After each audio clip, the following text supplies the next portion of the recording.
Todo el mundo sabe lo que es llevarse un buen susto. Pues bien, imagínese cómo sería su vida si se viera atrapado por esa especie de miedo intenso sin razón aparente cuando menos lo esperase. Así se vive con un trastorno de ansiedad.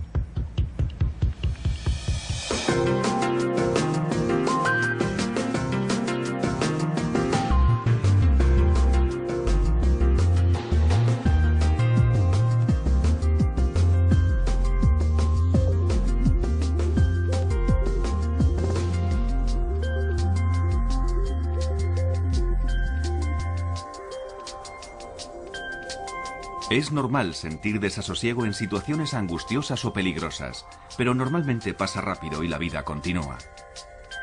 Sin embargo, la ansiedad es continua y para algunas personas no pasa. Se convierte en un problema que termina controlando sus vidas.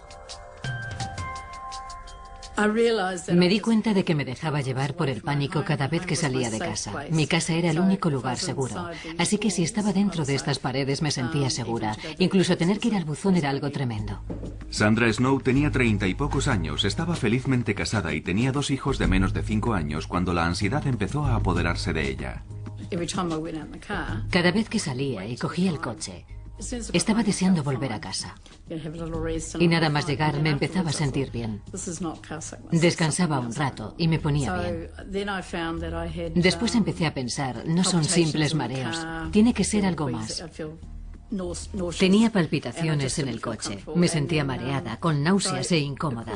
Y llegó un momento en que dejé de salir, siempre estaba en casa, ponía excusas, decía que no me encontraba bien, que tenía dolor de cabeza, que tenía algún virus estomacal, que estaba enferma, que los niños no estaban bien. Me inventaba cualquier excusa. Al recordarlo, Sandra es consciente de que evitó hacer ciertas cosas durante mucho tiempo. Pero después de 3 meses particularmente agobiantes a cargo de sus 2 hijos pequeños, de un marido enfermo, un negocio y de ella misma, la ansiedad le superó.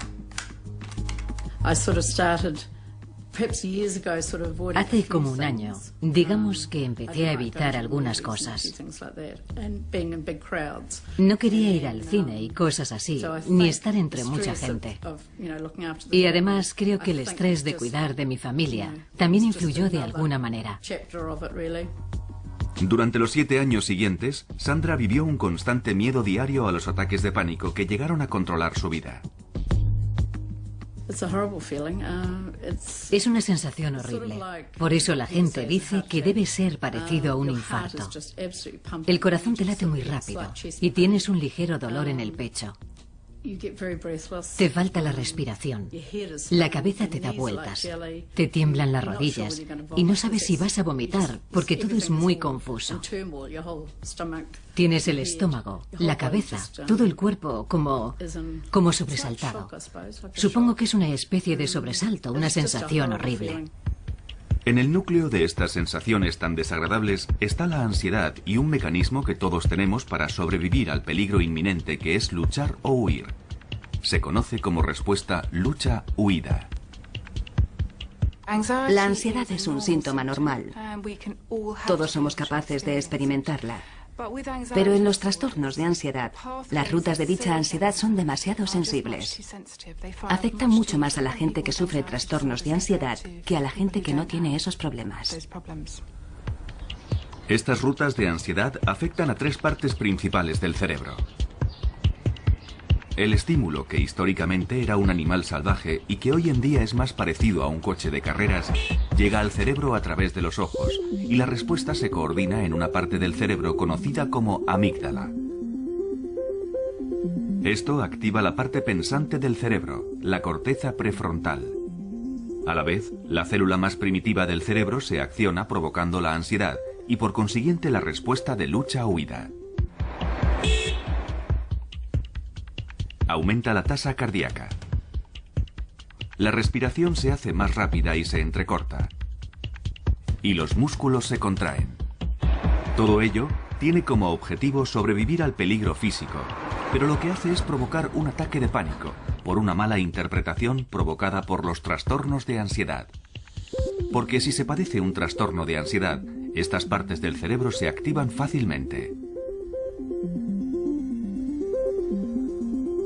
Se sufre un ataque de ansiedad Y al experimentar miedo, se tiene un pensamiento distorsionado. Algo terrible va a ocurrir. Vas a perder el control. Vas a sufrir un infarto. Vas a morir. Y para el 10% de personas que sufrirán un ataque de pánico, es el miedo a tener otro lo que puede producir que se instale el trastorno. Bueno, el típico ejemplo es el de una persona que sufre un ataque de pánico en un lugar muy concurrido, como un supermercado lleno de gente un jueves por la tarde. Es una experiencia verdaderamente horrible. La persona vuelve a su casa pensando en cuándo tendrá otro de esos ataques de pánico. Terminan sintiendo una ansiedad permanente. Se denomina agorafobia, que etimológicamente significa miedo a los lugares públicos abiertos, es decir, se tiene miedo a ir a cualquier lugar desprotegido. Evidentemente no quieres tener otro ataque de pánico, así que solo piensas en el próximo ataque y en el lugar donde te ocurrirá, ya que puede pasarte en el sitio más inesperado. Y no quieres estar fuera de tu casa cuando ocurra, porque no quieres sentirte vulnerable. ¿Cómo vas a sobrellevarlo si estás fuera? Es decir, cuando estás fuera, no puedes llegar a casa rápidamente. Así que terminas evitando salir, porque sabes que si tienes un ataque en el supermercado, no volverás al supermercado. Si tienes uno en la lechería, no volverás a la lechería. Y terminas evitando todo lo que te hace sentir incómoda, que finalmente es todo. Durante 7 años, Sandra apenas salió de su casa, y mientras algunas personas que sufren ataques de ansiedad o agorafobia tienen muy pocos ataques de pánico, para Sandra formaban parte de su vida, y cualquier cosa podía desencadenarlos en cualquier momento, como por ejemplo, salir por la puerta de su casa. Digamos que mi desafío cada mañana era salir a recoger el correo. Me obligaba a hacer ese tipo de cosas insignificantes. Pensaba que ir al buzón era mi forma de hacer algo. Me hacía sentir un poco útil, así que ir a recoger el correo era una especie de objetivo diario. Incluso haciendo eso, el riesgo de sufrir un ataque de pánico siempre estaba ahí y siempre era muy desagradable. Te tiemblan las piernas. Sientes que te tienes que agarrar a algo. Yo me tenía que agarrar a lo que fuera. Si no tenía un bastón, me tenía que agarrar a un seto o a algo que tuviera cerca. Pero tenía que agarrarme a algo para no descentrarme, para poder dar el siguiente paso. Necesitaba algo donde agarrarme. La cabeza te da vueltas. El corazón se te acelera. Yo no podía mirar a los lados, solo podía mirar al buzón y después darme la vuelta y volver. A veces incluso le era difícil hacer las tareas domésticas por el efecto que tenían en su ritmo cardíaco. Creo que es porque cuando haces algo extenuante, aunque pasar la aspiradora no lo sea, estás haciendo algo que acelera tu ritmo cardíaco. Y esas palpitaciones son parecidas a las que tienes cuando sufres un ataque de pánico. Es una sensación que la mayoría de la gente ni siquiera nota y aunque lo hagan no le dan importancia. Pero cuando se padece un trastorno de ansiedad, el aumento del ritmo cardíaco puede activar la ruta hacia la amígdala, que a su vez activará la ruta a la parte pensante del cerebro, donde se malinterpretará como el comienzo de un infarto. Por eso se siente ansiedad y el ritmo cardíaco se acelera y las rutas se activan. Es un círculo vicioso que termina en el ataque de pánico que se estaba intentando evitar a toda costa.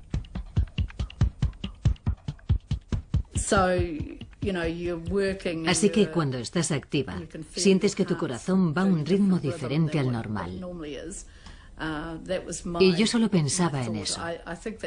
Y creo que por eso me sentía tan incómoda pasando la aspiradora. La cabeza me daba vueltas y no me gustaba esa sensación porque era muy frecuente. Me hacía sentir muy mal, así que la mayoría de las veces barría. Barrer era lo mío. Dependiendo de la naturaleza del trastorno de ansiedad, se dejan de hacer ciertas cosas para evitar lo que se cree que provocará el siguiente ataque de pánico.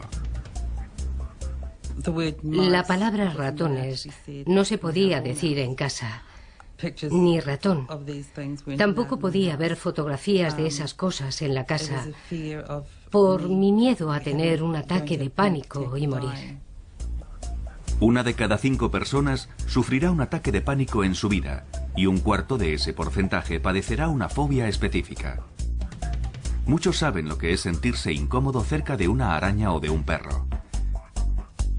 Pero si se padece una fobia específica, esas cosas y el ataque de pánico que pueden provocar adquieren proporciones aterradoras. Una de las partes principales de un ataque de pánico que no se da en la ansiedad normal es tener una sensación de fatalidad inminente, además de unas sensaciones físicas verdaderamente intensas. Cuando Joyce Waddington tenía 20 y pocos años y 2 niños menores de 5 años, su enorme deseo por evitar más ataques de pánico superaba con creces los niveles de ansiedad normal. Bueno, mi paranoia llegaba al punto de pensar que había ratones en el tejado. Creía que había miles de ratones y que un día se derrumbaría y todos los ratones me caerían encima, por todo el cuerpo. Ver un ratón me matará, porque sufriré un ataque de pánico tan grande que moriré. Joyce era presa de una fobia totalmente desarrollada a los ratones, una fobia específica o simple. Es cuando la gente tiene un miedo concreto a cierto tipo de situaciones, a un objeto o a un animal del que están cerca.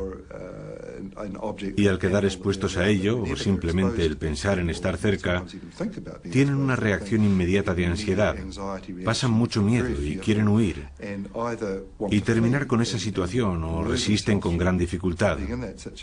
Normalmente se trata de alturas, espacios cerrados, espacios abiertos, fuertes vientos, agua, perros, gatos, serpientes, arañas, polillas, pájaros, insectos, ratones, agujas, sangre, médicos, hospitales. Hay cientos de fobias, pero estas son las más comunes. Todo parece bastante inofensivo, pero cuando se tiene una fobia específica, esta puede controlar la vida de una persona. No me podía quitar de la cabeza la obsesión de que había ratones en cualquier sitio. Lo que también me ocurría es que empecé a oler a ratones y los olía por todos lados, 24 horas al día. Mentalmente, intentaba quitarme la idea de que había ratones en mi casa y en la de los demás. No era solo en mi casa. En las botas de agua. Se metían en las botas de agua. Y sabía que eso ocurría porque de pequeña tenía unas, y un día que fui a ponérmelas salió un ratón de ellas. Creo que ese fue un momento trágico de mi infancia.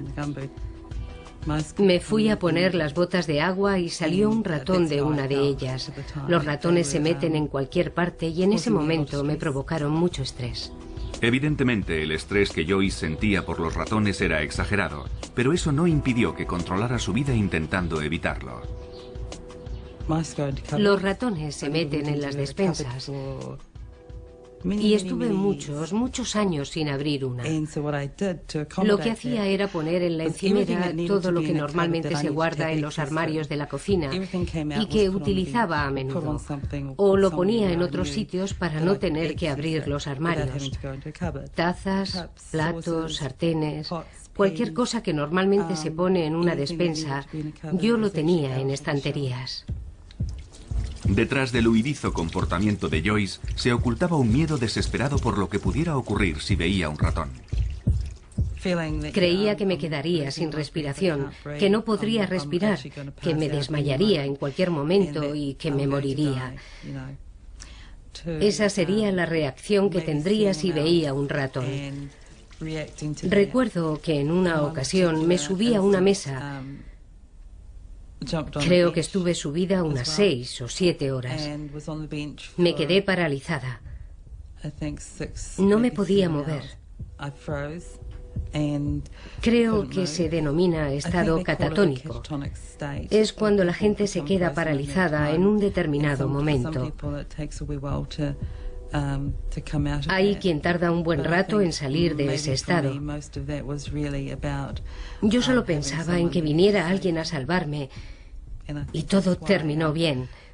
Pero no podía bajar sola, porque ni siquiera sabía que estaba subida a la mesa. Mi marido no estaba en casa en ese momento, así que tuve que esperar a que llegara y ahí estaba yo, subida a la mesa.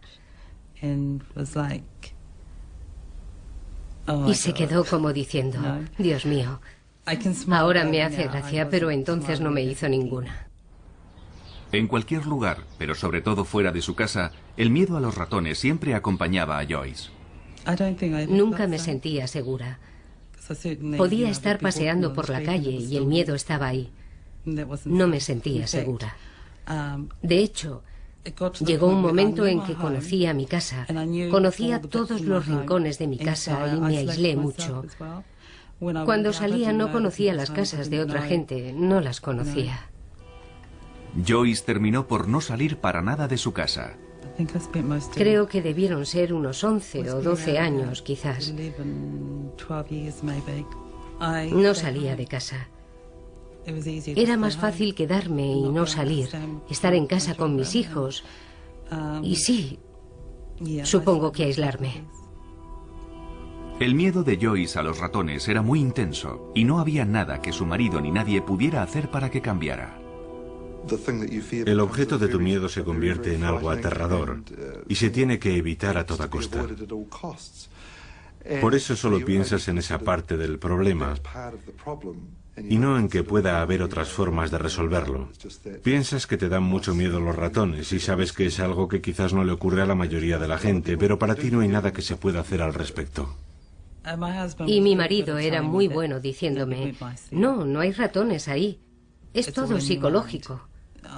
Y yo respondía, no, sé que hay. Y a pesar de todo lo que me decía, yo seguía pensando que había ratones. No me importaba lo que dijera, estaba convencida de que había ratones. Pero gracias a su marido y a un artículo periodístico conoció una asociación que tenía una línea telefónica de ayuda a las 24 horas del día para fóbicos. A partir de ahí todo empezó a cambiar. Y me dijo, creo que esto es lo que te está ocurriendo a ti. Deberías llamar a esta persona. Así que llamé a Marcia y empecé a hablar con ella por teléfono.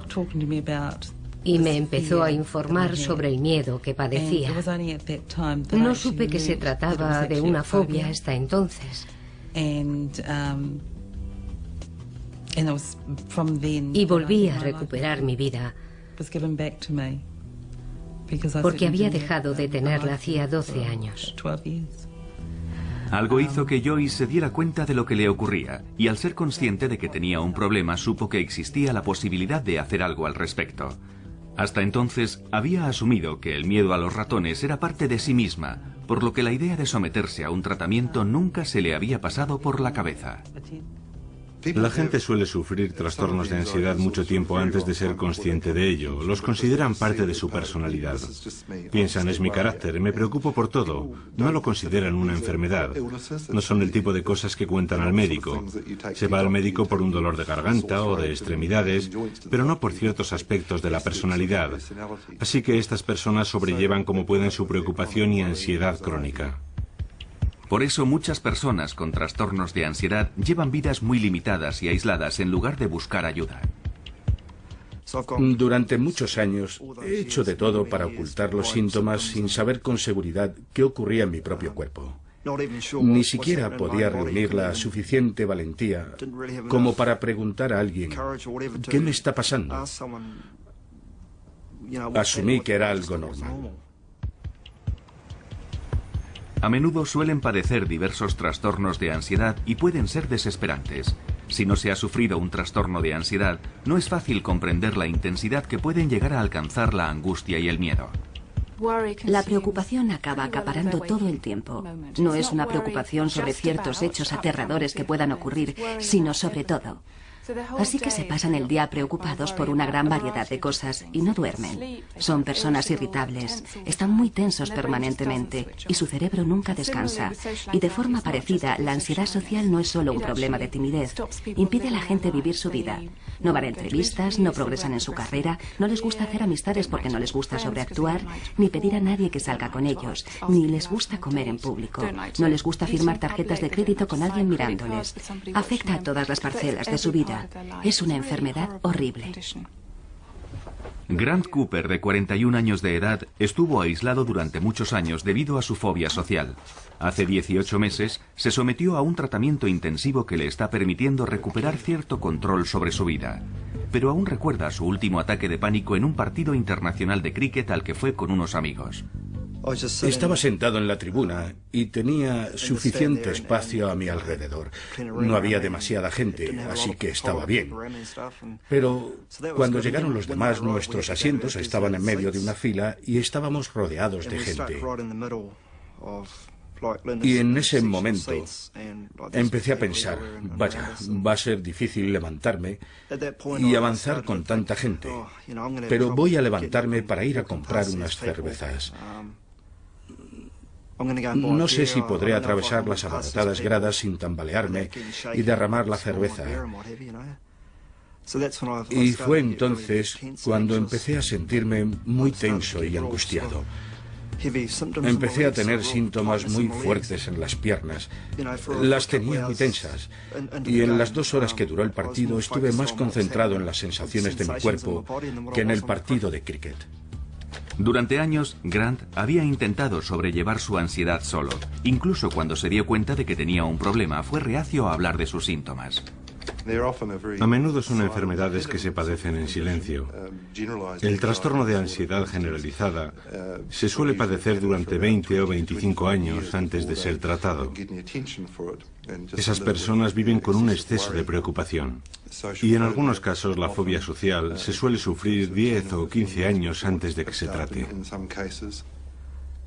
Ahora tengo 41 años. Y sí, ahora soy consciente de ello. He empezado a ser consciente de que tengo problemas desde los 13 años. Grant recuerda perfectamente el comentario del compañero de clase que le hizo sentirse angustiado por primera vez. Hizo un comentario sobre la forma en que yo andaba, sobre cómo caminaba entonces. Y sí, no sé qué estaba haciendo en ese momento, no lo sé. A veces siento que ando normal y otras veces creo que me observan. Y cuando me siento observado es cuando me pongo tenso y angustiado y se me agarrotan los músculos. A pesar de tener una infancia feliz, Grant fue un niño tímido y retraído. Recuerdo que era un niño nervioso y, bueno, también angustiado. Me daba miedo participar en muchos deportes y ese tipo de cosas. Era un niño muy callado y no me gustaba destacar. Pero padecer un trastorno de ansiedad no es simplemente una cuestión de timidez extrema. Las personas que sufren trastornos de ansiedad tienen quizás un tipo de personalidad subyacente muy sensible y angustiada, pero también tienen una afección que es más específica y que puede ser una ansiedad social, una fobia o lo que sea, o incluso una preocupación excesiva. Y nadie sabe en realidad por qué algunas personas desarrollan este tipo de trastornos y otras no. Es un curioso comportamiento del cerebro que no comprendemos totalmente. No sabemos por qué actúa de esa forma, si es debido a determinados percances durante la infancia, a algún tipo de vulnerabilidad genética. No sabemos por qué el cuerpo reacciona de esa manera peculiar, pero no tiene nada que ver con una posible debilidad. Estas personas no eligieron ser así, simplemente son así. Igual que otras personas que padecen otro tipo de enfermedades médicas. No es que sean más débiles, simplemente son así. Mala suerte. Los trastornos de ansiedad afectan al 20% de la población y si se tiene la mala suerte de ser socialmente fóbico, estar con otras personas se puede convertir en un verdadero calvario. Recuerdo que una vez, saliendo de casa, escuché unas voces en mi cabeza que me decían: No quiero ir, no quiero ir. Y era como si gritaran dentro de mi cabeza. Cheryl Freeman, una mujer felizmente casada y con 2 hijos que ahora estudia psicología, cree que su fobia social surgió de un trastorno de ansiedad generalizada que había comenzado 10 años antes. Llegó un momento en que me daba miedo hacer muchas cosas, sobre todo cosas relacionadas con la comida. No quería comer alimentos si no sabía cómo habían sido procesados.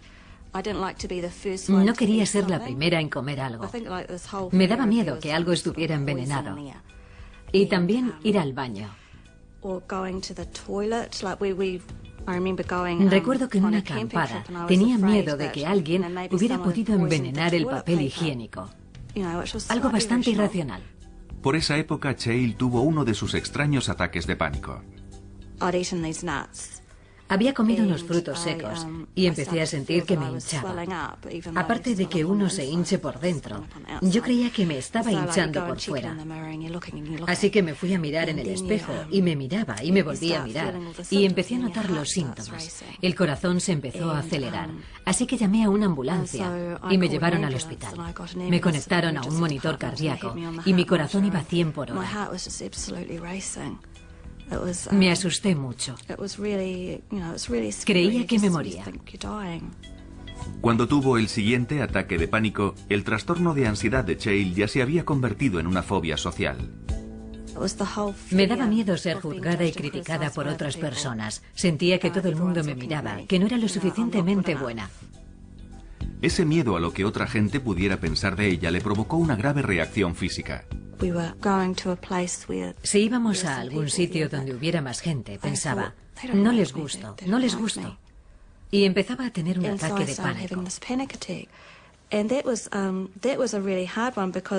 Era muy duro, porque sentía un dolor muy fuerte en las piernas. Temblaba. El corazón se me disparaba. Perdía totalmente el control y mi marido terminaba llevándome de vuelta a casa. Y si pasábamos por el hospital, yo le decía, creo que deberíamos parar para que me examinen. Y él me decía, no, es solo eso, estás bien. Y después llegaba a casa, me tumbaba en la cama y tenía mucho miedo de que eso me terminara matando. Los trastornos de ansiedad pueden provocar ataques de pánico o no. Sin embargo, cuando la persona se ve en la situación que teme, sufrirá uno. Un fóbico a los ratones, al enfrentarse a un ratón, tendrá un ataque. Un fóbico social, si se ve obligado a actuar o hablar en público, sufrirá un ataque de pánico. O una persona que padezca agorafobia tendrá un ataque de pánico en un lugar concurrido donde no podrá escapar. A pesar de las similitudes, los diferentes trastornos pueden diferenciarse claramente cuando se pregunta a los fóbicos a qué tienen miedo exactamente. Y la diferencia es que alguien con una fobia social odiará ser el centro de atención, odiará estar bajo la mirada de otra gente y tendrá mucho miedo a hacer algo que le humille o que le deje en ridículo. Y eso es muy diferente a lo que siente alguien con un trastorno de ansiedad cuyo miedo es sufrir un infarto, desmayarse, la sensación de fatalidad inminente. Con esa pregunta se obtienen respuestas muy diferentes. Otras diferencias son que alguien con fobia social no querrá tener a nadie cerca para que nadie vea lo humillante o lo estúpido que parece, mientras que alguien con un trastorno de pánico sí querrá tener a alguien cerca para que le ayude en caso de sufrir un infarto o algo así. Y las rutas del cerebro que están activadas también diferirán dependiendo del trastorno que se padezca. Cuando se han estudiado grupos de personas con estas afecciones y se han analizado qué partes del cerebro se encienden y cuáles se disparan en una situación que provoca ansiedad, parece que también son diferentes dependiendo del trastorno que se sufra. Por tanto, con la ansiedad social parece haber más actividad en la parte pensante del cerebro y en la amígdala que coordina la respuesta de la ansiedad. El trastorno por pánico activa esas dos partes del cerebro, pero también la parte inferior y más primitiva del cerebro responsable del lado físico de la ansiedad. Lo que se hace como resultado de la ansiedad también difiere. Alguien con fobia social, a quien no le gusta comer en público, se sentará de espaldas a la puerta para que nadie le pueda ver comer.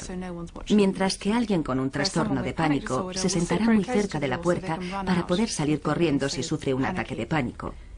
Igualmente, en la cola de un supermercado, las personas con fobia social sentirán cada vez más ansiedad a medida que se acercan a la caja, porque alguien les va a mirar. Van a tener que firmar su tarjeta y les temblará la mano y todo el mundo lo verá. Sin embargo, alguien con trastorno de pánico se sentirá cada vez más angustiado porque no puede salir de ahí. La agorafobia de Sandra era tan intensa que evitaba salir de casa. Sin embargo, no le impedía estar con gente. No padecía fobia social.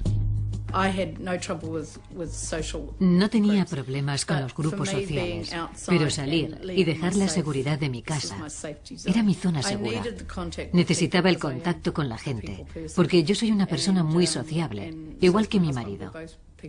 Los dos lo somos. Pero tener gente en mi casa era algo diferente. Los ataques de pánico que tenía me incomodaban mucho, porque tenía que irme al dormitorio o al baño para intentar que se me pasaran. Cuando sufría un ataque, tenía que volver a salir y ser sociable de nuevo. Hace 7 años que el trastorno de ansiedad no controla la vida de Sandra Snow. Atrás han quedado los días en que el simple hecho de tener que ir al dentista le provocaba un ataque de pánico. Lo peor fue un día que me dolía una muela y no podía salir de la cama. No podía parar de llorar. Sentía mucha pena de mí misma. Nunca tuve ganas de suicidarme. Nunca quise acabar con mi vida, pero sentía que ya había tenido bastante. Y fue entonces cuando llamé a la Asociación de Fóbicos. Sandra habló con alguien que había pasado por lo mismo que ella, y eso fue muy tranquilizador. Me explicó lo que yo estaba sintiendo. Le dio un nombre. Yo no era estúpida, no estaba loca. La gente cree que cuando se tiene una enfermedad mental, se está loco. Hay muchos prejuicios en torno a las enfermedades mentales, y yo también los tenía, pero eso era antes. Evidentemente ahora no los tengo. Otra cosa que Sandra ya no tiene es una mente llena de pensamientos negativos. No siempre podía quitarme de la cabeza todos esos pensamientos negativos. No podía. Estaban ahí. Y no era por falta de confianza o porque no me sintiera bien conmigo misma. No era eso. Sin embargo, no podía librarme de ellos. Siempre estaban ahí. Estaban en mi cabeza permanentemente. Y no me podía acostumbrar a ellos. Pero no podía librarme de ellos tampoco. Durante años, Sandra intentó solucionarlo sola con cintas de relajación y obtuvo alguna mejoría con su ansiedad. Pero era temporal. Me sentía bien. Me iba a dormir por la noche, pero al día siguiente todo seguía igual. Y aunque quería mejorar, sabía que no podría conseguirlo sola. Tras años de aislamiento en su propia casa por ansiedad aguda, finalmente Sandra fue a ver a un psiquiatra. El psiquiatra me dijo que tenía un desequilibrio químico, ya que mis niveles de serotonina estaban muy bajos. Una parte clave en el sistema de comunicación del cerebro, la serotonina neuroquímica, lleva señales por la sinapsis, los huecos que hay entre las células cerebrales. Los antidepresivos también se recetan para tratar la ansiedad. Funcionan inhibiendo la recaptación de serotonina y aumentan la cantidad que circula en la sinapsis.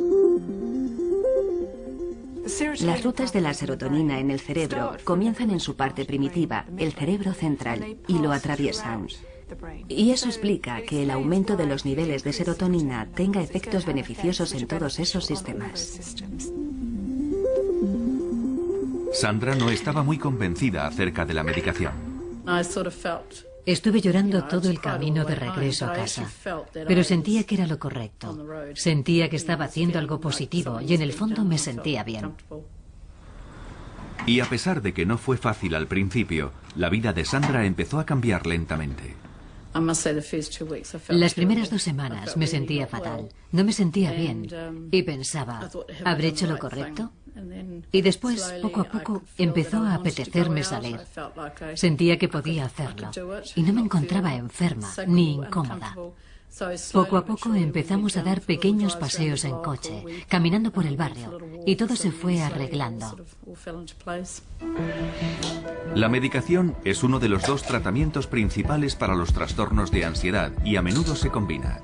El segundo es una forma de psicoterapia conocida como terapia cognitiva del comportamiento.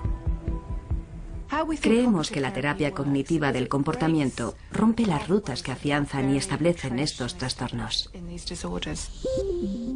La terapia cognitiva del comportamiento actúa desde la corteza prefrontal hacia abajo para neutralizar las rutas afectadas por los trastornos de ansiedad. Una parte de dicha terapia es aprender a conocer los síntomas y romper el ciclo de ansiedad antes de que éste se produzca. Es duro, porque cuando te das cuenta de que estás angustiado, tu respiración se acelera automáticamente. Y claro, es muy difícil percatarse cuanto antes y decir, vaya, estoy teniendo ansiedad. Necesito concentrarme en la respiración. No se puede controlar sin que la gente se dé cuenta de que le está pasando, y eso ralentiza mucho las cosas. Pero cuando las cosas se tranquilizan, los síntomas empiezan a desaparecer. La terapia cognitiva del comportamiento también rompe las rutas de ansiedad intentando influir en cómo uno se siente. Las emociones son experiencias muy fuertes y también relativamente primitivas. Las emociones hacen trabajar a una parte del cerebro conocida como sistema límbico, y aprendiendo a controlar la manera de pensar, se pueden controlar de alguna manera las emociones y los síntomas físicos de la ansiedad. Un fóbico social, cuando está entre gente, piensa que todo el mundo le observa y odia ser el centro de atención porque está convencido de que va a hacer algo verdaderamente embarazoso. Con la ayuda de la terapia cognitiva del comportamiento, se aprende a tener un punto de vista más realista del mundo y a darse cuenta de que no se es el centro de atención. Al principio es duro. Sí, es duro. Pero cuando empiezas a desafiar a los pensamientos negativos, estos dejan de ser tan fuertes. Empiezas a estar por encima de ellos, pero al principio sí, sin duda alguna tuve que escribir muchas cosas y retar a mis pensamientos negativos con pensamientos positivos. Estas mismas técnicas ayudaron a Cheryl Freeman a escapar de la angustiada vida que llevaba, intentando evitar todas las situaciones que le pudieran provocar un ataque de pánico. La forma más fácil de impedir un ataque de pánico era evitar las cosas que me daban miedo. Y básicamente empiezas aquí. Te da miedo algo.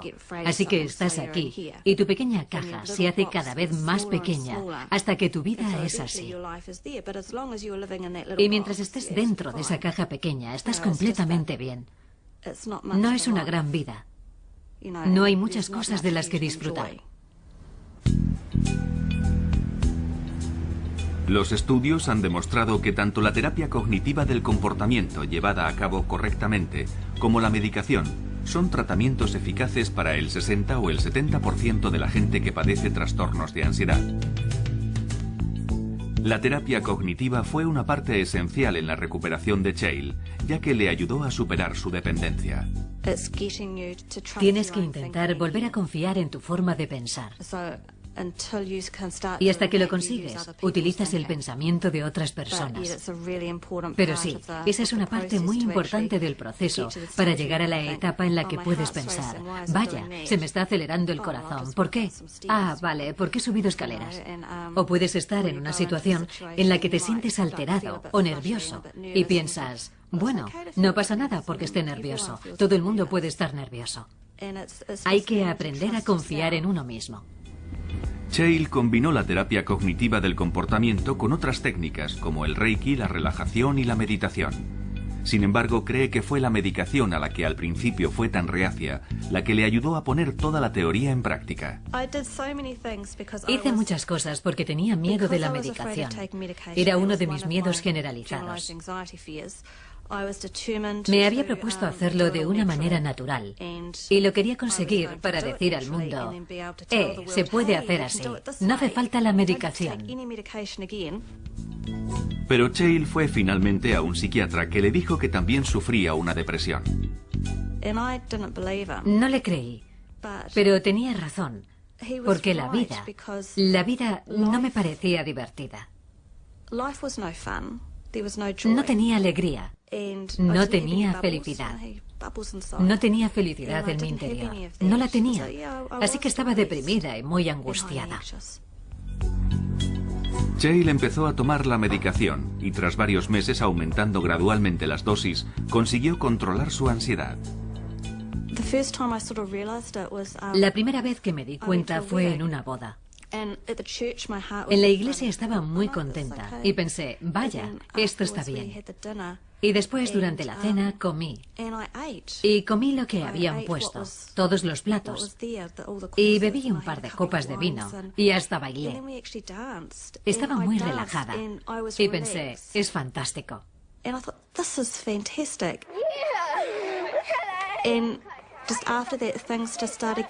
Y después las cosas empezaron a ser más fáciles. Y supongo que uno no se da cuenta en realidad.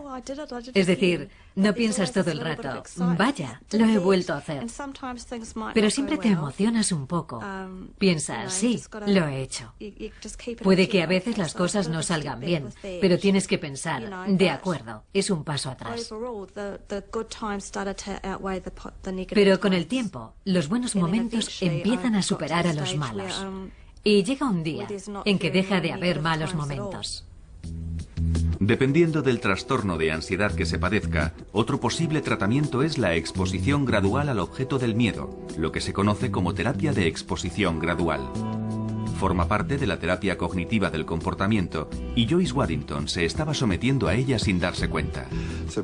Parte del mensaje de la terapia cognitiva es que no va a matarte.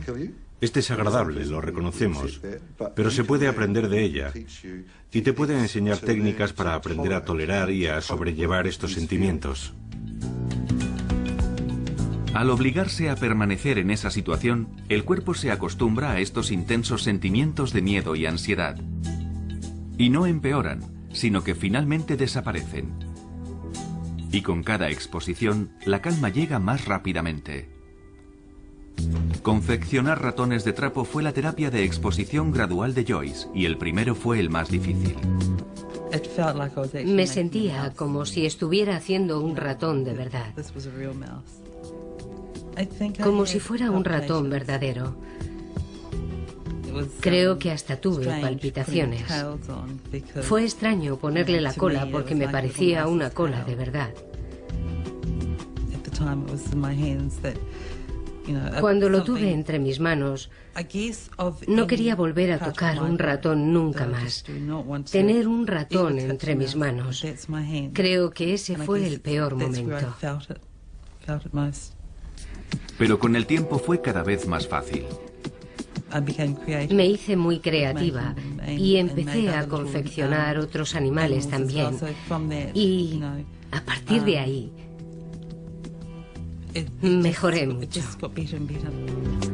Joyce ha recorrido un largo camino desde que hizo su primer ratón de trapo. No recuerdo cuándo sentí que empezaba a mejorar, pero un día no noté ese olor. No tenía el miedo de antes.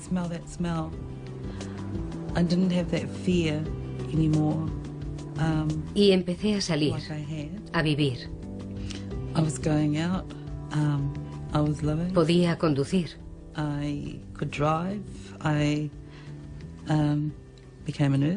Me hice enfermera. Enfermera de psiquiatría. Y empecé a vivir en el mundo de los vivos, supongo. En la recuperación de Grant Cooper también influyó una exposición gradual a sus situaciones más temidas.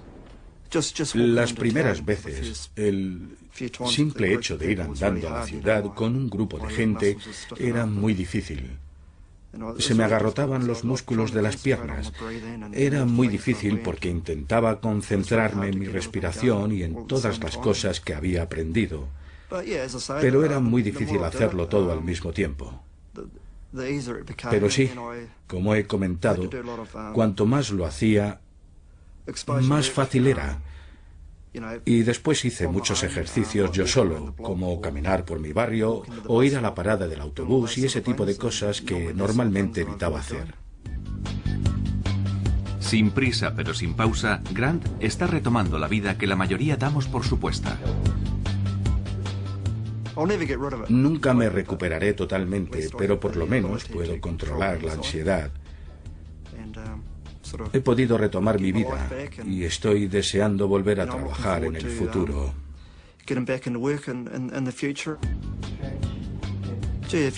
Caray, si vieras cómo estaba hace 18 meses... Hace 18 meses me sentía como un mini roto y ahora me estoy empezando a sentir como un Rolls Royce. Está muy bien. El trastorno de ansiedad de Sandra Snow la mantuvo aislada 7 años, pero solo se arrepiente de una cosa. Si hubiera sabido que iba a ser tan fácil mejorar, ponerme bien, habría hecho algo al respecto antes. Sandra aún recuerda la primera vez que salió en coche, después de 7 años. Recuerdo que cuando salimos a dar una vuelta en coche, Greg decía que era como llevar a un turista a pasear, porque había muchos edificios nuevos que no conocía. Casas nuevas, calles nuevas, zonas renovadas, en fin, muchos cambios. También fui a ver a mis hijos al colegio y también fui a casa de mis amigos, ya que algunos de ellos se habían mudado y no había ido a visitarlos. Ahora tenía una vida, pero fue poco a poco. No salí como un toro bravo a hacerlo todo a la vez. Era como si un nuevo mundo se abriera frente a mí. Sí, fue genial. Fue genial.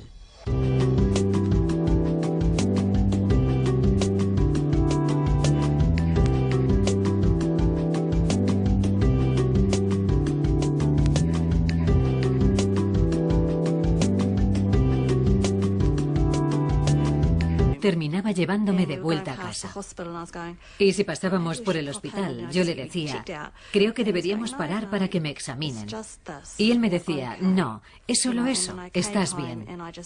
Y después llegaba a casa, me tumbaba en la cama y tenía mucho miedo de que eso me terminara matando. Los trastornos de ansiedad pueden provocar ataques de pánico o no. Sin embargo, cuando la persona se ve en la situación que teme, sufrirá uno. Un fóbico a los ratones, al enfrentarse a un ratón, tendrá un ataque.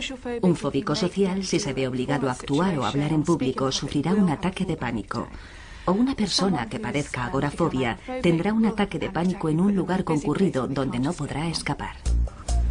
A pesar de las similitudes, los diferentes trastornos pueden diferenciarse claramente cuando se pregunta a los fóbicos a qué tienen miedo exactamente. Y la diferencia es que alguien con una fobia social odiará ser el centro de atención, odiará estar bajo la mirada de otra gente y tendrá mucho miedo a hacer algo que le humille o que le deje en ridículo. Y eso es muy diferente a lo que siente alguien con un trastorno de ansiedad cuyo miedo es sufrir un infarto, desmayarse, la sensación de fatalidad inminente. Con esa pregunta se obtienen respuestas muy diferentes. Otras diferencias son que alguien con fobia social no querrá tener a nadie cerca para que nadie vea lo humillante o lo estúpido que parece, mientras que alguien con un trastorno de pánico sí querrá tener a alguien cerca para que le ayude en caso de sufrir un infarto o algo así. Y las rutas del cerebro que están activadas también diferirán dependiendo del trastorno que se padezca. Cuando se han estudiado grupos de personas con estas afecciones y se han analizado qué partes del cerebro se encienden y cuáles se disparan en una situación que provoca ansiedad, parece que también son diferentes dependiendo del trastorno que se sufra. Por tanto, con la ansiedad social parece haber más actividad en la parte pensante del cerebro y en la amígdala que coordina la respuesta de la ansiedad. El trastorno por pánico activa esas dos partes del cerebro, pero también la parte inferior y más primitiva del cerebro responsable del lado físico de la ansiedad. Lo que se hace como resultado de la ansiedad también difiere. Alguien con fobia social, a quien no le gusta comer en público, se sentará de espaldas a la puerta para que nadie le pueda ver comer. Mientras que alguien con un trastorno de pánico se sentará muy cerca de la puerta para poder salir corriendo si sufre un ataque de pánico. Igualmente, en la cola de un supermercado, las personas con fobia social sentirán cada vez más ansiedad a medida que se acercan a la caja porque alguien les va a mirar. Van a tener que firmar su tarjeta y les temblará la mano y todo el mundo lo verá. Sin embargo, alguien con trastorno de pánico se sentirá cada vez más deprimida y muy angustiada. Cheryl empezó a tomar la medicación y tras varios meses aumentando gradualmente las dosis, consiguió controlar su ansiedad. La primera vez que me di cuenta fue en una boda. En la iglesia estaba muy contenta y pensé, vaya, esto está bien. Y después, durante la cena, comí. Y comí lo que habían puesto, todos los platos. Y bebí un par de copas de vino y hasta bailé. Estaba muy relajada y pensé, es fantástico.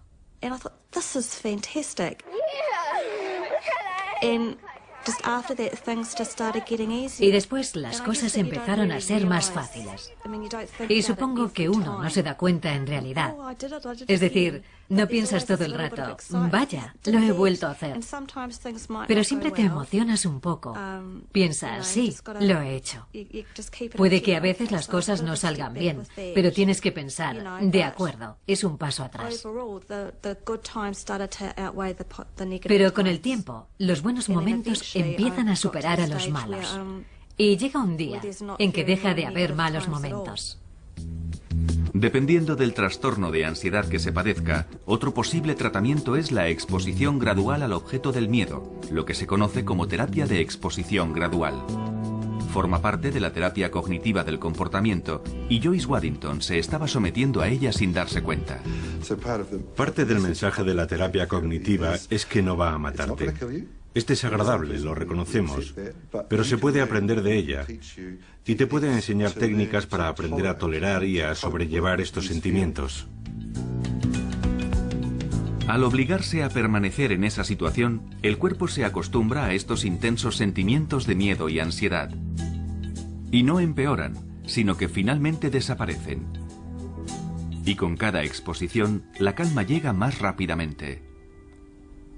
Confeccionar ratones de trapo fue la terapia de exposición gradual de Joyce, y el primero fue el más difícil. Me sentía como si estuviera haciendo un ratón de verdad. Como si fuera un ratón verdadero. Creo que hasta tuve palpitaciones. Fue extraño ponerle la cola porque me parecía una cola de verdad. Cuando lo tuve entre mis manos, no quería volver a tocar un ratón nunca más. Tener un ratón entre mis manos. Creo que ese fue el peor momento. Pero con el tiempo fue cada vez más fácil. Me hice muy creativa y empecé a... Bueno, mi paranoia llegaba al punto de pensar que había ratones en el tejado.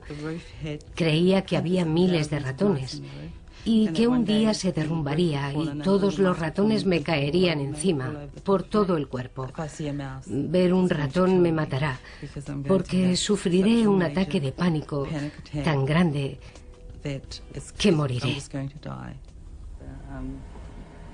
Joyce era presa de una fobia totalmente desarrollada a los ratones, una fobia específica o simple.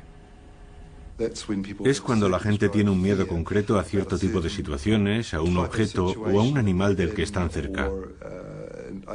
Y al quedar expuestos a ello, o simplemente el pensar en estar cerca, tienen una reacción inmediata de ansiedad, pasan mucho miedo y quieren huir, y terminar con esa situación o resisten con gran dificultad. Normalmente se trata de alturas, espacios cerrados, espacios abiertos, fuertes vientos, agua, perros, gatos, serpientes, arañas, polillas, pájaros, insectos, ratones, agujas, sangre, médicos, hospitales. Hay cientos de fobias, pero estas son las más comunes. Todo parece bastante inofensivo, pero cuando se tiene una fobia específica, esta puede controlar la vida de una persona. No me podía quitar de la cabeza la obsesión de que había ratones en cualquier sitio. Lo que también me ocurría es que empecé a oler a ratones y los olía por todos lados, 24 horas al día. Mentalmente, intentaba quitarme la idea de que había ratones en mi casa y en la de los demás. No era solo en mi casa. En las botas de agua. Se metían en las botas de agua. Y sabía que eso ocurría porque de pequeña tenía unas, y un día que fui a ponérmelas salió un ratón de ellas. Creo que ese fue un momento trágico de mi infancia. Me fui a poner las botas de agua y salió un ratón de una de ellas. Los ratones se meten en cualquier parte y en ese momento me provocaron mucho estrés. Evidentemente, el estrés que Joyce sentía por los ratones era exagerado, pero eso no impidió que controlara su vida intentando evitarlo. Los ratones se meten en las despensas y estuve muchos años sin abrir una. Lo que hacía era poner en la encimera todo lo que normalmente se guarda en los armarios de la cocina y que utilizaba a menudo. O lo ponía en otros sitios para no tener que abrir los armarios. Tazas, platos, sartenes, cualquier cosa que normalmente se pone en un... Y después, durante la cena, comí. Y comí lo que habían puesto, todos los platos. Y bebí un par de copas de vino. Y hasta bailé. Estaba muy relajada. Y pensé, es fantástico.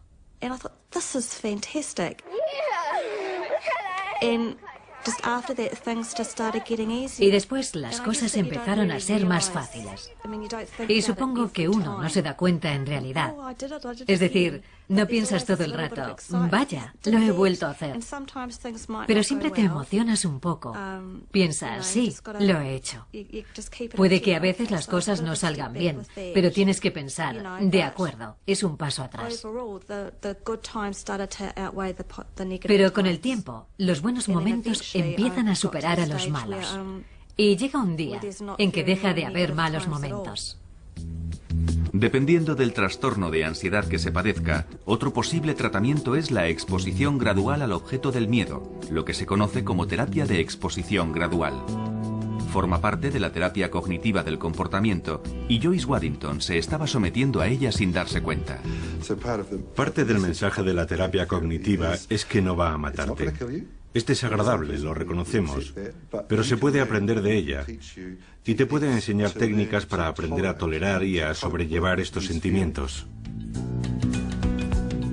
Al obligarse a permanecer en esa situación, el cuerpo se acostumbra a estos intensos sentimientos de miedo y ansiedad. Y no empeoran, sino que finalmente desaparecen.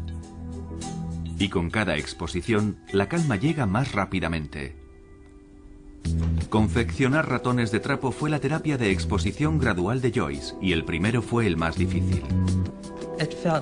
Me sentía como si estuviera haciendo un ratón de verdad. Como si fuera un ratón verdadero. Creo que hasta tuve palpitaciones. Fue extraño ponerle la cola porque me parecía una cola de verdad.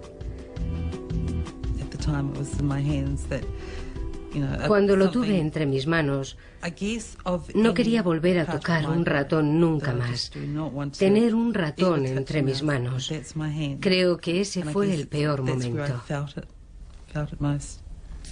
Pero con el tiempo fue cada vez más fácil. Me hice muy creativa y empecé a confeccionar otros animales también. Y a partir de ahí, mejoré mucho. Joyce ha recorrido un largo camino desde que hizo su primer ratón de trapo. No recuerdo cuándo sentí que empezaba a mejorar, pero un día no noté ese olor. No.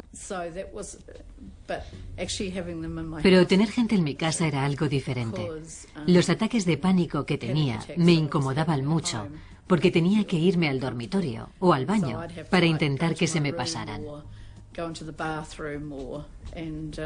Cuando sufría un ataque, tenía que volver a salir y ser sociable de nuevo. Hace 7 años que el trastorno de ansiedad no controla la vida de Sandra Snow. Atrás han quedado los días en que el simple hecho de tener que ir al dentista le provocaba un ataque de pánico. Lo peor fue un día que me dolía una muela y no podía salir de la cama. No podía parar de llorar. Sentía mucha pena de mí misma. Nunca tuve ganas de suicidarme. Nunca quise acabar con mi vida, pero sentía que ya había tenido bastante. Y fue entonces cuando llamé a la Asociación de Fóbicos. Sandra habló con alguien que había pasado por lo mismo que ella, y eso fue muy tranquilizador. Me explicó lo que yo estaba sintiendo. Le dio un nombre. Yo no era estúpida, no estaba loca. La gente cree que cuando se tiene una enfermedad mental, se está loco. Hay muchos prejuicios en torno a las enfermedades mentales, y yo también los tenía, pero eso era antes. Evidentemente ahora no los tengo. Otra cosa que Sandra ya no tiene es una mente llena de pensamientos negativos. No siempre podía quitarme de la cabeza todos esos pensamientos negativos. No podía. Estaban ahí. Y no era por falta de confianza o porque no me sintiera bien conmigo misma. No era eso. Sin embargo, no podía librarme de ellos. Siempre estaban ahí. Estaban en mi cabeza permanentemente. Y no me podía acostumbrar a ellos. Pero no podía librarme de ellos tampoco. Durante años, Sandra intentó solucionarlo sola con cintas de relajación y obtuvo alguna mejoría con su ansiedad. Pero era temporal. Me sentía bien. Me iba a dormir por la noche, pero al día siguiente todo seguía igual. Y aunque quería mejorar, sabía que no podría conseguirlo sola. Tras años de aislamiento en su propia casa por ansiedad aguda, finalmente Sandra fue a ver a un psiquiatra. El psiquiatra me dijo que tenía un desequilibrio químico, ya que mis niveles de serotonina estaban muy bajos. Una parte clave en el sistema de comunicación del cerebro, la serotonina neuroquímica, lleva señales por la sinapsis, los huecos que hay entre las células cerebrales. Los antidepresivos también se recetan para tratar la ansiedad. Funcionan inhibiendo la recaptación de serotonina y aumentan la cantidad. Joyce ha recorrido un largo camino desde que hizo su primer ratón de trapo. No recuerdo cuándo sentí que empezaba a mejorar, pero un día no noté ese olor. No tenía el miedo de antes.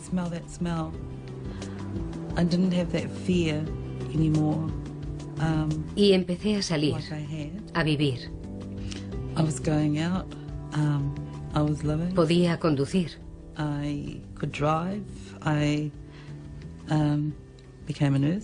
Me hice enfermera. Enfermera de psiquiatría. Y empecé a vivir en el mundo de los vivos, supongo. En la recuperación de Grant Cooper también influyó una exposición gradual a sus situaciones más temidas. Las primeras veces, el simple hecho de ir andando a la ciudad con un grupo de gente era muy difícil. Se me agarrotaban los músculos de las piernas. Era muy difícil porque intentaba concentrarme en mi respiración y en todas las cosas que había aprendido. Pero era muy difícil hacerlo todo al mismo tiempo. Pero sí, como he comentado, cuanto más lo hacía, más fácil era. Y después hice muchos ejercicios yo solo, como caminar por mi barrio o ir a la parada del autobús y ese tipo de cosas que normalmente evitaba hacer. Sin prisa pero sin pausa, Grant está retomando la vida que la mayoría damos por supuesta. Nunca me recuperaré totalmente, pero por lo menos puedo controlar la ansiedad. He podido retomar mi vida y estoy deseando volver a trabajar en el futuro.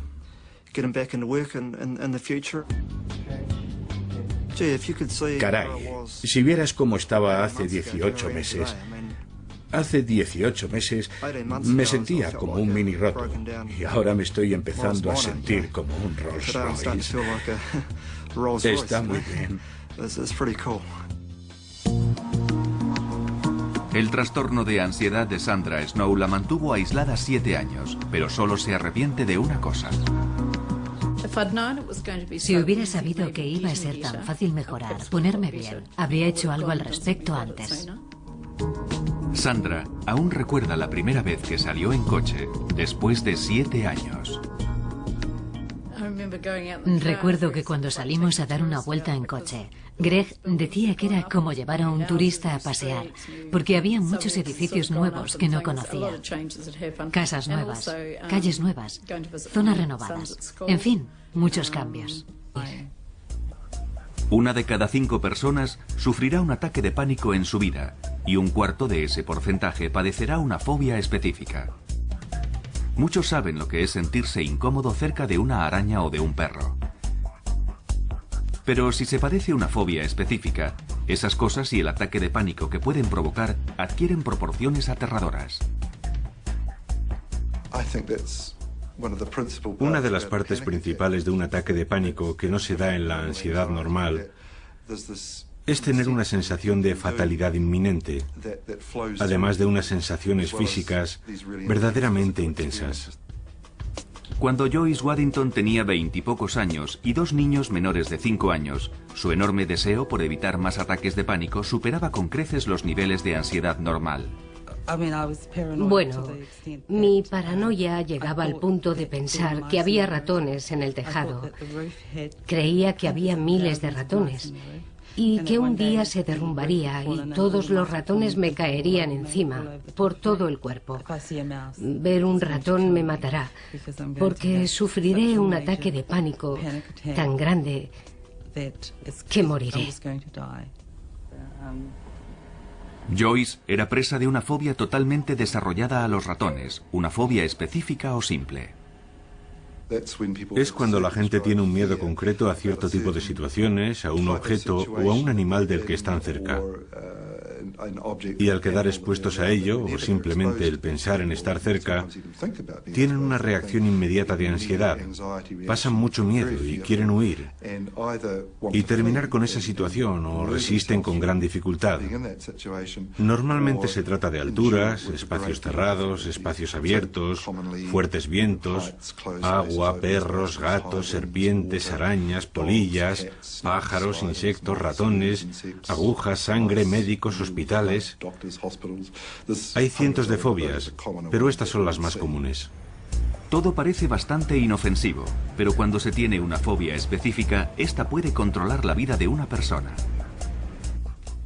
No me podía quitar de la cabeza la obsesión de que había ratones en cualquier sitio. Lo que también me ocurría es que empecé a oler a ratones y los olía por todos lados, 24 horas al día. Mentalmente, intentaba quitarme la idea de que había ratones en mi casa y en la de los demás. No era solo en mi casa. En las botas de agua. Se metían en las botas de agua. Y sabía que eso ocurría porque de pequeña tenía unas. Y un día que fui a poner... Así que estás aquí y tu pequeña caja se hace cada vez más pequeña hasta que tu vida es así.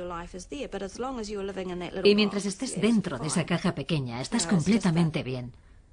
No es una gran vida. No hay muchas cosas de las que disfrutar. Los estudios han demostrado que tanto la terapia cognitiva del comportamiento llevada a cabo correctamente como la medicación son tratamientos eficaces para el 60 o el 70% de la gente que padece trastornos de ansiedad. La terapia cognitiva fue una parte esencial en la recuperación de Chael, ya que le ayudó a superar su dependencia. Tienes que intentar volver a confiar en tu forma de pensar. Y hasta que lo consigues, utilizas el pensamiento de otras personas. Pero sí, esa es una parte muy importante del proceso para llegar a la etapa en la que puedes pensar: vaya, se me está acelerando el corazón. ¿Por qué? Ah, vale, porque he subido escaleras. O puedes estar en una situación en la que te sientes alterado o nervioso y piensas: bueno, no pasa nada porque esté nervioso. Todo el mundo puede estar nervioso. Hay que aprender a confiar en uno mismo. Chael combinó la terapia cognitiva del comportamiento con otras técnicas como el Reiki, la relajación y la meditación. Sin embargo, cree que fue la medicación a la que al principio fue tan reacia la que le ayudó a poner toda la teoría en práctica. Hice muchas cosas porque tenía miedo de la medicación. Era uno de mis miedos generalizados. Me había propuesto hacerlo de una manera natural y lo quería conseguir para decir al mundo: se puede hacer así, no hace falta la medicación. Pero Chael fue finalmente a un psiquiatra que le dijo que también sufría una depresión. No le creí, pero tenía razón. porque la vida no me parecía divertida. No tenía alegría, no tenía felicidad. No tenía felicidad en mi interior, no la tenía, así que estaba deprimida y muy angustiada. Cheryl empezó a tomar la medicación y tras varios meses aumentando gradualmente las dosis, consiguió controlar su ansiedad. La primera vez que me di cuenta fue en una boda. En la iglesia estaba muy contenta y pensé, vaya, esto está bien. Y después, durante la cena, comí. Y comí lo que habían puesto, todos los platos. Y bebí un par de copas de vino y hasta bailé. Estaba muy relajada y pensé, es fantástico.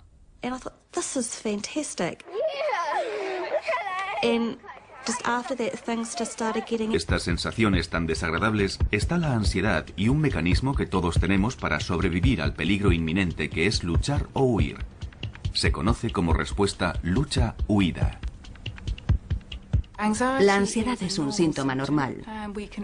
Todos somos capaces de experimentarla. Pero en los trastornos de ansiedad, las rutas de dicha ansiedad son demasiado sensibles. Afecta mucho más a la gente que sufre trastornos de ansiedad que a la gente que no tiene esos problemas. Estas rutas de ansiedad afectan a tres partes principales del cerebro. El estímulo, que históricamente era un animal salvaje y que hoy en día es más parecido a un coche de carreras, llega al cerebro a través de los ojos y la respuesta se coordina en una parte del cerebro conocida como amígdala. Esto activa la parte pensante del cerebro, la corteza prefrontal. A la vez, la célula más primitiva del cerebro se acciona provocando la ansiedad y por consiguiente la respuesta de lucha o huida. Aumenta la tasa cardíaca. La respiración se hace más rápida y se entrecorta. Y los músculos se contraen. Todo ello tiene como objetivo sobrevivir al peligro físico, pero lo que hace es provocar un ataque de pánico por una mala interpretación provocada por los trastornos de ansiedad. Porque si se padece un trastorno de ansiedad, estas partes del cerebro se activan fácilmente. Se sufre un ataque de ansiedad y al experimentar miedo se tiene un pensamiento distorsionado. Algo terrible va a ocurrir. Vas a perder el control. Vas a sufrir un infarto. Vas a morir. Y para el 10% de personas que sufrirán un ataque de pánico es el miedo a tener otro lo que puede producir que se instale el trastorno. Bueno, el típico ejemplo es el de una persona que sufre un ataque de pánico en un lugar muy concurrido, como un supermercado lleno de gente un jueves por la tarde. Es una experiencia verdaderamente horrible. La persona vuelve a su casa pensando en cuándo tendrá otro de esos ataques de pánico. Terminan sintiendo una ansiedad permanente. Se denomina agorafobia, que etimológicamente significa miedo a los lugares públicos abiertos, es decir, se tiene miedo a ir a cualquier lugar desprotegido. Evidentemente no quieres tener otro ataque de pánico, así que solo piensas en el próximo ataque y en el lugar donde te ocurrirá, ya que puede pasarte en el sitio más inesperado. Y no quieres estar fuera de tu casa cuando ocurra, porque no quieres sentirte vulnerable. ¿Cómo vas a sobrellevarlo si estás fuera? Es decir, cuando estás fuera, no puedes llegar a casa rápidamente. Así que terminas evitando salir, porque sabes que se van a ocurrir, sino sobre todo. Así que se pasan el día preocupados por una gran variedad de cosas y no duermen. Son personas irritables, están muy tensos permanentemente y su cerebro nunca descansa. Y de forma parecida, la ansiedad social no es solo un problema de timidez, impide a la gente vivir su vida. No van a entrevistas, no progresan en su carrera, no les gusta hacer amistades porque no les gusta sobreactuar, ni pedir a nadie que salga con ellos, ni les gusta comer en público, no les gusta firmar tarjetas de crédito con alguien mirándoles. Afecta a todas las parcelas de su vida. Es una enfermedad horrible. Grant Cooper, de 41 años de edad, estuvo aislado durante muchos años debido a su fobia social. Hace 18 meses se sometió a un tratamiento intensivo que le está permitiendo recuperar cierto control sobre su vida. Pero aún recuerda su último ataque de pánico en un partido internacional de cricket al que fue con unos amigos. Estaba sentado en la tribuna y tenía suficiente espacio a mi alrededor. No había demasiada gente, así que estaba bien. Pero cuando llegaron los demás, nuestros asientos estaban en medio de una fila y estábamos rodeados de gente. Y en ese momento empecé a pensar, vaya, va a ser difícil levantarme y avanzar con tanta gente, pero voy a levantarme para ir a comprar unas cervezas. No sé si podré atravesar las abarrotadas gradas sin tambalearme y derramar la cerveza. Y fue entonces cuando empecé a sentirme muy tenso y angustiado. Empecé a tener síntomas muy fuertes en las piernas. Las tenía muy tensas. Y en las 2 horas que duró el partido estuve más concentrado en las sensaciones de mi cuerpo que en el partido de cricket. Durante años, Grant había intentado sobrellevar su ansiedad solo. Incluso cuando se dio cuenta de que tenía un problema, fue reacio a hablar de sus síntomas. A menudo son enfermedades que se padecen en silencio. El trastorno de ansiedad generalizada se suele padecer durante 20 o 25 años antes de ser tratado. Esas personas viven con un exceso de preocupación. Y en algunos casos la fobia social se suele sufrir 10 o 15 años antes de que se trate. Ahora tengo 41 años. Y sí, ahora soy consciente de ello. He empezado a ser consciente de que tengo problemas desde los 13 años. Grant recuerda perfectamente el comentario del compañero de clase que le hizo sentirse angustiado por primera vez. Hizo un comentario sobre la forma en que yo andaba, sobre cómo caminaba entonces. Y sí, no sé qué estaba haciendo en ese momento, no lo sé. A veces siento que ando normal y otras veces creo que me observan. Y no me podía acostumbrar a ellos, pero no podía librarme de ellos tampoco. Durante años, Sandra intentó solucionarlo sola con cintas de relajación y obtuvo alguna mejoría con su ansiedad. Pero era temporal. Me sentía bien. Me iba a dormir por la noche, pero al día siguiente todo seguía igual. Y aunque quería mejorar, sabía que no podría conseguirlo sola. Tras años de aislamiento en su propia casa por ansiedad aguda, finalmente Sandra fue a ver a un psiquiatra. El psiquiatra me dijo que tenía un desequilibrio químico, ya que mis niveles de serotonina estaban muy bajos. Una parte clave en el sistema de comunicación del cerebro, la serotonina neuroquímica, lleva señales por la sinapsis, los huecos que hay entre las células cerebrales. Los antidepresivos también se recetan para tratar la ansiedad. Funcionan inhibiendo la recaptación de serotonina y aumentan la cantidad que circula en la sinapsis.